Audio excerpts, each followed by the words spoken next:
Last 1 ഇയറിൽ 500+ students educate CMA പാസ്സായി. അത് റെക്കോർഡ് ബ്രേക്കിംഗ് റിസൾട്ടാണ്. CMA പ്രൊവൈഡ് ചെയ്യുന്ന ഇൻസ്റ്റിറ്റ്യൂട്ട് ഓഫ് മാനേജ്മെൻറ്റ് അക്കൗണ്ടൻസി പറയുകയാണ് CMAയിൽ ഏറ്റവും ബെസ്റ്റ് ആയിട്ടുള്ള ഇൻസ്റ്റിറ്റ്യൂട്ട് എഡ്യൂക്കേറ്റ് ആണ്, മീൻസ് പ്ലാറ്റിനം പാർട്ട്ണർ. ഇതിൻ്റെ മേലെ റെക്കഗ്നീഷൻ വേറെ ഇല്ല. ഇത് വേൾഡിൽ ഏറ്റവും ഫാസ്റ്റസ്റ്റ് ആയിട്ട് കിട്ടിയത് എഡ്യൂക്കേറ്റ് ആണ്. ഓരോരോ ക്വസ്റ്റ്യൻ ഒരു പ്രാക്ടീസ് ചെയ്യിക്കുന്നതും എനിക്ക് ആ ക്വസ്റ്റ്യൻസ് എക്സാമിന് വന്നിട്ടുണ്ട്. സെയിം ക്വസ്റ്റ്യൻസ് നമ്പേഴ്സ് ചേഞ്ച് ആയിട്ട് എനിക്ക് എക്സാമിന് വന്നിട്ടുണ്ട്. സോ എനിക്ക് ഒരു സംശയം ഉണ്ടായിട്ടില്ല. എനിക്ക് തോന്നുന്നു ഞാൻ ഈ അക്കാഡമിയിൽ വന്ന് എന്തായാലും ഞാൻ ക്ലിയർ ചെയ്യുന്ന എനിക്ക് ഉറപ്പുണ്ടായിരുന്നു. So I just went for it. 100ലേറെ സ്റ്റുഡൻസ് GCCയിൽ പ്ലേസ്ഡ് ആയിട്ടുണ്ട്. ഇപ്പോൾ റീസെൻ്റ്ലി എഡ്യൂക്കേറ്റ് GCC കണ്ടിട്ട് നടത്തിയിരുന്നു. GCCയിൽ പ്ലേസ്ഡ് ആയിട്ടുള്ള എല്ലാ സ്റ്റുഡൻസിനെയും വെച്ച് പഠിച്ചതാണ്, CTP ചെയ്തതാണ്, CMA ചെയ്തതാണ്. തീർച്ചയായിട്ടും നമുക്ക് നല്ലൊരു പൊസിഷനിൽ ഈ CMA സർട്ടിഫിക്കറ്റ് ഹോൾഡ് ചെയ്യാന്നുള്ളത് നല്ലൊരു കോൺഫിഡൻസ്. ഏതൊരു ഇന്റർവ്യൂ നമുക്ക് ഈസി ആയിട്ട് കോൺഫിഡൻ്റ് അറ്റൻഡ് ചെയ്യാനുള്ള ഒരു മോട്ടീവാണ്. കഴിഞ്ഞ മാസം യോയിലേക്ക് എത്തി കഴിഞ്ഞ് 15 ദിവസം കഴിഞ്ഞു ആൾ പ്ലേസ്ഡ് ആയി.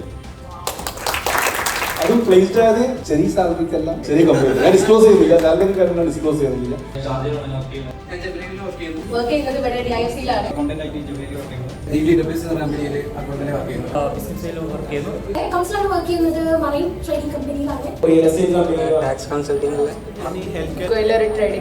ഞാനിപ്പോൾ 1 month ആയിട്ടുള്ള യുഎയിലെത്തി. വിത്തിൻ 2 weeks തന്നെ പ്ലേസ് ആവാൻ പറ്റി. ഇനി CMA ക്വാളിഫിക്കേഷൻ ഹെൽപ്പ് ചെയ്തു. CMA ഉള്ളതുകൊണ്ട് മാത്രമാണ് ഞാൻ നാട്ടിലെ ഓഫർ ലെറ്റർ കിട്ടിയിട്ടാണ് ഞാൻ ദുബായിലേക്ക് വന്നത്. വലിയ പ്രൗഡായിട്ടുള്ളൊരു മൂവ്മെൻറ്റാണ് എഡ്യൂക്കേറ്റിനെ സംബന്ധിച്ചിടത്തോളം. ഇന്നത്തെ GCC കണക്കിൽ ഓൾമോസ്റ്റ് 100+ സ്റ്റുഡൻസോളം ഇവിടെ പാർട്ടിസിപ്പേറ്റ് ചെയ്തു. യുഎയിലെ ഡിഫറെൻറ്റ് പാർട്സിൽ ഫൈനാൻസ് ആൻഡ് അക്കൗണ്ട്സ് മേഖലകളിൽ ജോലി ചെയ്യുന്ന ആളുകളാണ് ഇവർ എഡ്യൂക്കേറ്റിലേക്ക് നമ്മൾ എക്സ്പെക്റ്റ് ചെയ്തിട്ട് ഒരു കാലത്ത് CMA കോഴ്സിന് വേണ്ടി വരുമ്പോൾ അവരുടെ മെയിൻ റിക്വയർമെൻറ്റ് ജോബായിരുന്നു. ഇന്ന് അതിൻ്റെ ഔട്ട്പുട്ടാണ് നമുക്കിവിടെ കാണാൻ പറ്റുന്നത്. നല്ല രീതിയിൽ ഞങ്ങൾ ട്രെയിൻ ചെയ്തു. കാരണം നമ്മുടെ ബാക്ക്ഗ്രൗണ്ട്, ഞാൻ ഓൾമോസ്റ്റ് ഒരു 7 years നമ്മൾ വർക്ക് ചെയ്തിട്ടുണ്ട് ഇവിടെ ഡിഫറെൻറ്റ് മൾട്ടിനാഷണൽ കമ്പനികളിൽ. അപ്പോൾ ഞങ്ങൾ നേടിയിട്ടുള്ള എക്സ്പീരിയൻസ് ആണ് ഞങ്ങൾ എന്ത് ചെയ്തിട്ടുണ്ട്, സ്റ്റുഡൻസിനെ ട്രെയിൻ ചെയ്തിട്ട് അവരെ ഈ രീതിയിൽ വരെ എത്തിച്ചിട്ടുള്ളത്. CMA കഴിഞ്ഞ് എഡ്യൂക്കേറ്റ് എങ്ങനെയാണ് പ്ലേസ്മെൻറ്റ്സിനെ നോക്കിക്കാണുന്നത്, എഡ്യൂക്കേറ്റ് എങ്ങനെ പ്ലേസ്ഡ് ആക്കുന്നത്, അതിൻ്റെ പ്രോസസ്സ് എന്താണ്, അതാണ് ഇവിടെ എക്സ്പ്ലെയിൻ ചെയ്യേണ്ടി പോകുന്നത്.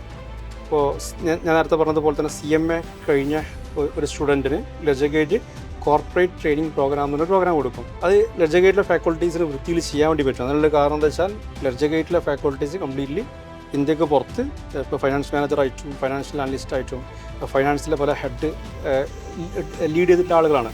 അപ്പോൾ അവർ പഠിച്ച കാര്യങ്ങൾ സ്റ്റുഡൻസിനെ പ്രോപ്പർലി ഗൈഡ് ചെയ്യും ഒരു CTP പ്രോഗ്രാം എന്ന പ്രോഗ്രാമിലൂടെ. നമ്മൾ ഇനീഷ്യൽ സ്റ്റേജിലൊക്കെ CMAക്കാളേറെ എഡ്യൂക്കേറ്റ് പ്രൊവൈഡ് ചെയ്യുന്ന CTP ട്രെയിനിങ് വളരെ അഡ്വാൻറ്റേജ് ആണ്. ബേസിക് ലെവൽ മുതൽ ഒരു മാനേജർ ചെയ്യുന്ന എല്ലാ കാര്യങ്ങളും നമ്മളതിൽ CTPയിൽ ഇൻക്ലൂഡ് ചെയ്തിട്ട് പറഞ്ഞു തന്നിട്ടുണ്ട്. ഒരു റിയൽ കമ്പനിയിൽ എങ്ങനെയാണോ അങ്ങനെ തന്നെയാണ് അവർ പഠിപ്പിച്ചു തരുന്നത്, അല്ലാതെ തിയറിറ്റിക്കലി ഉള്ള പഠിപ്പിക്കലല്ല. കോംപ്ലക്സ് ആയി കരുതിയ പല കാര്യങ്ങളും ഇവിടെ വന്നപ്പോൾ സിമ്പിൾ ആണെന്ന് മനസ്സിലായി. സാറിന് ഒരു എക്സ്പീരിയൻസ് നമുക്ക് വരാണ്ട് ഇമ്പാക്ട് ചെയ്തിട്ടുണ്ട്. The students that were in the room, it was exhilarating, a lot of energy, and clearly they are excited about what they're doing. They know that what they're doing is a good investment for their future. യുഎയിൽ എങ്ങനെ placement നേടാം, എങ്ങനെ ഖത്തറിൽ placement ആണ്, അല്ലെങ്കിൽ GCCയിൽ എങ്ങനെ placements നേടാം, GCC companies എന്ത് type of ആളുകളാണ് നോക്കുന്നത്. അപ്പോൾ അവിടുത്തെ കമ്പനീസ് നോക്കുന്ന സ്കിൽ സെറ്റ് ഞങ്ങൾ സ്റ്റുഡൻസിന് പഠിപ്പിച്ചു കൊടുക്കും. പക്ഷേ വൺസ് അവിടെ ചെന്ന് കഴിഞ്ഞാൽ ചെയ്യേണ്ട കാര്യങ്ങൾ കംപ്ലീറ്റ്ലി A to Z സ്റ്റുഡൻസിന് പഠിപ്പിച്ചു കൊടുക്കും. CMA കൂടെ തന്നെ ഈ കാര്യങ്ങൾ കംപ്ലീറ്റ്ലി പഠിപ്പിച്ചു കൊടുക്കുമ്പോൾ സ്റ്റുഡൻസിന് ഒരു എക്സ്പീരിയൻസ് ഇല്ലാത്തതിൻ്റെ ഒരു ബുദ്ധിമുട്ടോ കാര്യങ്ങളൊന്നും ഉണ്ടാവില്ല. അവർ നേരെ പുറത്തോട്ട് പോകും, അവർ പെട്ടെന്ന് തന്നെ പ്ലേസ്ഡ് ആവും. എഡ്യൂക്കേറ്റ് എന്നുള്ളൊരു സ്ഥാപനത്തിലേക്കുള്ള ഒരു കോൺസെപ്റ്റ് എങ്ങനെയാണ് വന്നത്? ഐ ഹേർഡ്, ഞാൻ സാറിനോട് സംസാരിക്കുമ്പോൾ തന്നെ it's so how passionate he is about ഈ ഒരു place. And I heard that you resign your job ആൻഡ് ഇവിടെ ഇത്രയും നല്ല ഹൈ പെയ്ഡ് ജോബ് റിസൈൻ ചെയ്ത് ഹി മെയ്ഡ് സ്ഥാപനം കോൾഡ് ആസ് ലെഡ്ജർ ഗേറ്റ്. അപ്പോൾ അതിൻ്റെ ഒരു എങ്ങനെയാണ് ഒരു കോൺസെപ്റ്റ് വന്നത്? ഞങ്ങളുടെ ഫ്യൂച്ചർ ഫൈനാൻസ് ലീഡേഴ്സിനെ ക്രിയേറ്റ് ചെയ്യേണ്ടി പറ്റണം. പിന്നെ ഈ രീതിയിൽ ട്രെയിനിങ്സ് ആൻഡ് മോട്ടിവേഷൻസ് കൊടുത്തിട്ട് സ്റ്റുഡൻസിന് എന്തെങ്കിലും ചെയ്യാൻ വേണ്ടി പറ്റണം. അങ്ങനെയാണ് എഡ്യൂക്കേറ്റ് എന്നുള്ള കൺസെപ്റ്റിലേക്ക് എത്താൻ കാരണം. അത് ഇവിടെ നോക്കി നിൽക്കുമ്പോൾ ഓൾമോസ്റ്റ് ഒരു 5 years മുമ്പ് എഡ്യൂക്കേറ്റിൻ്റെ സ്ഥാപനം സ്റ്റാർട്ട് ചെയ്യുമ്പോൾ മേ ബി ഒരു 30 സ്റ്റുഡൻസ് വെച്ചിട്ട് സ്റ്റാർട്ട് ചെയ്തൊരു സ്ഥാപനം ഇന്ന് പിന്നെ ഈ കാര്യം ചെറിയൊരു പ്രോഗ്രാം ഇവിടെ വെച്ചപ്പോഴേക്കും 100ലേറെ സ്റ്റുഡൻസ് ഇവിടെ പാർട്ടിസിപ്പേറ്റ് ചെയ്തു. അത് ഡിഫറെൻറ്റ് സ്ഥലങ്ങളിൽ പ്ലേസ് ആയിട്ടുള്ള ആൾക്കാർ പാർട്ടിസിപ്പേറ്റ് ചെയ്തു. അപ്പോൾ അതാണ് ഞങ്ങളുടെ വിജയം എന്ന് പറഞ്ഞത്. നമുക്കൊരു കോളേജ് വൈബാണ് നമുക്ക് ഇവിടുന്ന് കിട്ടും. ഇവിടെയുള്ള ഇവന്റ്സിന്റെ കാര്യമാണെങ്കിലും കുറേ പരിപാടികളുണ്ട്. പഠിത്തത്തിനേക്കാളൊക്കെ ഉപരി, പഠിത്തം ഇല്ലെന്നല്ല, പഠിത്തത്തിനേക്കാൾ ഉപരി നമ്മുടെ ഒരു എക്സ്പോഷർ നമുക്ക് ഈ ക്യാമ്പസിലൂടെ കിട്ടും. എല്ലാവരും ഭയങ്കര കോപ്പറേറ്റീവ് ആണ്, കോർഡിനേറ്റ് ചെയ്യാറുണ്ട്. എല്ലാവരും പഠിക്കുകയും വേണം എന്ന എൻജോയ്മെൻറ്റും എന്നുള്ള ബേസിസിൽ തന്നെയാണ്. ഫാക്കൽറ്റി മെമ്പേഴ്സ് ആണെങ്കിലും എല്ലാ മെമ്പേഴ്സ് ആണെങ്കിലും അവരും അതിന് സപ്പോർട്ട് ചെയ്യാറുണ്ട്. പഠിത്തമുണ്ട് ഓഫ്കോഴ്സ്, അതുപോലെ തന്നെ പ്രോഗ്രാംസിലൊക്കെ ആണെങ്കിൽ നന്നായിട്ട് പാർട്ടിസിപ്പേറ്റ് ചെയ്ത് നല്ലൊരു ക്യാമ്പസ് അറ്റ്മോസ്ഫിയർ നമുക്ക് കിട്ടുന്നുണ്ട്. കോളേജ് കഴിഞ്ഞ് വന്നതാണെന്നുണ്ടെങ്കിലും ഒരു ക്യാമ്പസ് അറ്റ്മോസ്ഫിയർ സ്റ്റിൽ ഉണ്ട്.